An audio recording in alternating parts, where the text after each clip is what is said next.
Qual é o animal camuflado na imagem? Eu te desafio a conseguir adivinhar.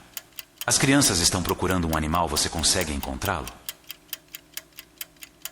Somente pessoas espertas e que pensam rápido podem acertar antes que o tempo acabe.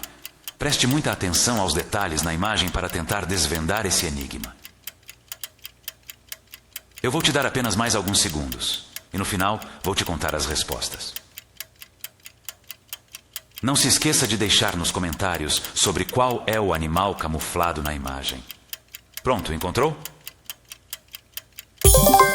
Para aqueles que encontraram o animal, parabéns.